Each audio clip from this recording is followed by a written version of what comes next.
I'm Ted Raddick with the Findlay Courier Sports Department. I'm joined by Dave Hahnemann and Andy Wolf, and it's week 10 of the football season. Welcome to Chalk Talk, presented to you by our sponsor, Rhodes State College.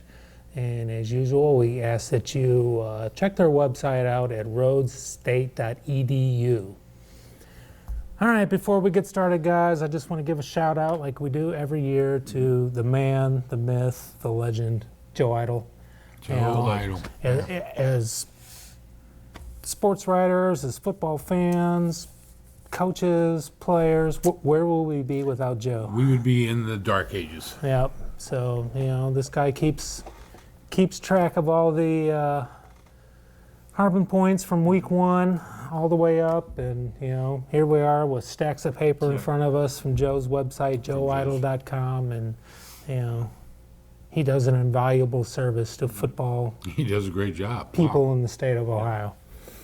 So let's jump right into our playoff scenarios, and Dave, we will start with Division I, Findlay. Region 2. Yes. Findlay High School, who controls their own destiny. Beat Central Catholic this week, and they are in. Is that a loaded statement or what? You control your own destiny. If they beat Central Catholic, they're in. But, boy, you talk about a tall order. Yeah. You're talking about one of the best teams in the state.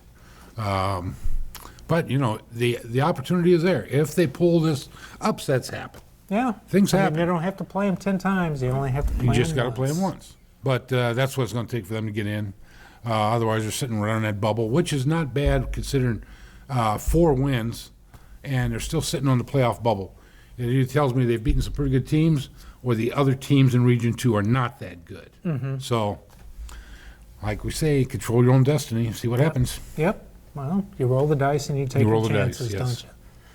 Okay, Andy, Division 4. Yes, we've got OG. OG is sitting 4th. They've got a tall task of Wapakoneta, who is 8-1. It's also for, I believe, a share of the league title too. But they're win and they're in. Simply win and they're in. But if they lose, and I think it's kind of going to be a toss-up between them and Wapakoneta. If they lose, they have 5 teams that can pass them if those 5 teams win. Sitting behind them, 5 and 6, Bellevue and Clear Fork play each other, or Shelby and Clear Fork play each other. Bellevue and Clyde also play each other. There's all these teams behind them, with the exception of one, play teams that are 6 and 3 or 7 and 2 and better. So that could bode well for having to survive a few teams that lose. But OG, winning they're in, I kind of like their chances, even because they've done a lot. They've beaten a lot of good teams, but if you got a chance to win and you're in week 10, I don't think you can really complain if you lose, and then you have to really rely on other teams in week 10. So, Okay. Division 5, Region 18, we have Liberty Benton, who is currently sitting 5th. If they beat Macomb this week, they are in. They control their own destiny as well. And if they beat Macomb, we'll probably get a home date for the first round. I'm guessing, yeah. I also was looking at the numbers. If they lose, they can only drop as low as 9th. So they would, if Northwood, Elyria Catholic, and Lutheran East all went out, they could pass LB. LB would only drop as low as 9th. So. Okay. Division 6, Region 22, we have Cary High School sitting 8th right now. number 8. Right now they're in. They play Colonel Crawford on Friday. Right. Kind of interesting thing is they're 4 and 5 and they're sitting 8th. The team they play, Colonel Crawford, is 4 and 5 and they are 17th. Yeah. Same amount of wins. That's what. That's what beating Seneca East will do for you. That's what beating good winning programs will do for your Harbin points. Those are what get you in the playoffs. Right. Not necessarily the first level points, but the second and third level points. And we'll discuss that later, I'm sure, when Gibsonburg's name pops up. Right. You've got to get the quality wins, or you have no chance for the playoffs at all, basically. Right. And Cary, Colonel Crawford, it's not for a league title, but you got a lot of schools, a lot of games on the 10th week. It's all about the playoffs right now, because league titles are out there, but only one team per league, or in some cases 2, are going to get to take that trophy home. So all these people are looking at playoffs. Right. Cary lost a ton off of last year's team, so for them to even be alive right now is a testament to, it's they're 4-5, but they've had a respectable season. They've had some highs and some lows, Right. battling Lipstick, losing to Bucyrus, but then to see them at least have a chance at Week 10 is pretty Okay. promising. Well, let's, Andy, talk about a region where we have no teams alive, and that is, of course, the meat grinder Yeah. of Division 6, Region 23. Phew. I saw Grove a couple weeks ago. They looked like a really good team, Yep. beating a really good Spencerville team, Yeah, they're not beating them decisively, and they don't have a chance to even gonna say it. they're gonna Yeah. be, He's sitting at home. Yep, they're 7-3. They're going to be 7-3. They've already been mathematically eliminated. There's a team out there that has a pretty good shot at going 10-0. And Gibson, And the not Golden making it. Bears. Yeah. Yeah. Gibsonburg. Gibsonburg plays Hopewell Loudon this week, which you have to feel like they're going to be favored. Hopewell Loudon Right. is actually still mathematically alive because of the points that you get from Right. Gibsonburg. But even if Gibsonburg wins, Allen East, Minster, and Fairview all control their own destiny, Right. which, man, we probably figured going into this year, at least one really good football team is going to be left out. Could we imagine a 10-0 team getting left out in this region? Yeah, I mean, wow. It's just, It's it boggles the mind to think Well, that you go undefeated and can't get in. But when the LHSA redesigned Region 23 this year, they just made it unbelievably tough. right, I mean, that region is just loaded with good teams. yeah. Just getting out of that region might be harder than winning a state championship.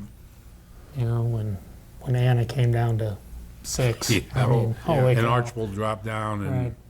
Junior You know, center yeah. dropped down, too. Right. Yeah. center. They all landed in the same spot. Yeah. So, You got Minster at 8-1 and Right. 7. They play New Bremen this week, and they might not even get a home game. Aren't like all the 8 teams 8-1? Yeah, yeah. 8-1. They're all Spencerville's 8-1. Okay.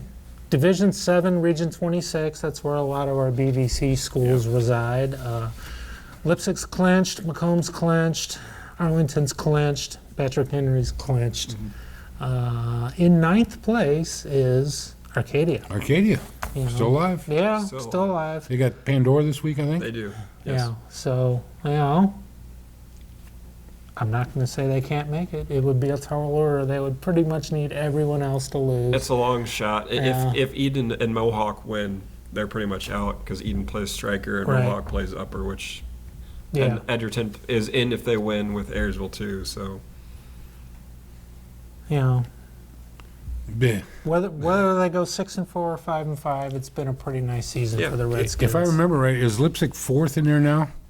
Lipsick is clinched a home game. They are number 1 in the Their region. number, at the I'm moment. sorry, Arlington is 5th. Yep. And Arlington plays Lipsick Yes. Friday night. Yep. Both teams have clinched. if Lipstick So They it's both just a clinched. matter of Yeah. trying to get a home A game. home game, okay. Yeah. Lipstick wins, they get the number 1 seed. If Macomb wins, they clinch a home game. If Arlington beats Lipstick, they could possibly pass PH, which would be possibly huge if they might Right. get a home game. Right. So yeah, Wow. We got a lot of teams playing in week 11 there. Yeah. We do. We have one final region, and that's Division 7, Yeah. Region 28, and the Hardin Northern Polar Bears. they play Waynesfield Goshen. Waynesfield Goshen is 8. Hardin Northern is 9th. They're both Yep. 7-2. You have to like their chances if Hardin Northern can beat Waynesfield Goshen. I just say if they're in front of you and you have a chance to get in, beat them, because if the Hardin Northern wins, only one team behind them can pass them mathematically. And if they lose, there's a couple teams ahead of them that play tough games. Lockland at number 7 plays 9-0. New Miami, New Bremen is 6, and they play Minster. So there's a lot of teams ahead of them that play tough games. There are teams behind them that play tough games. But I think if Hardin Northern wins, they're pretty much safely in with a good win over Waynesfield Goshen. This is just a case of take care of business and Simply, yeah. don't worry about what the other Right. teams do. Exactly. Well, I had a coach tell me one time that the best way to get into the playoffs is to win all your football games. Yeah, simply. And I suppose as long as your name's not Gibsonburg, then you can take that advice and roll with it. Yeah, good advice. Okay. I think that'll wrap it up for us this week. We'd like to thank our sponsor once again, Rhodes State College. Please visit their website at rhodesstate.edu. And we will see you one more time next week as we preview the playoff games. Okay. Sounds good.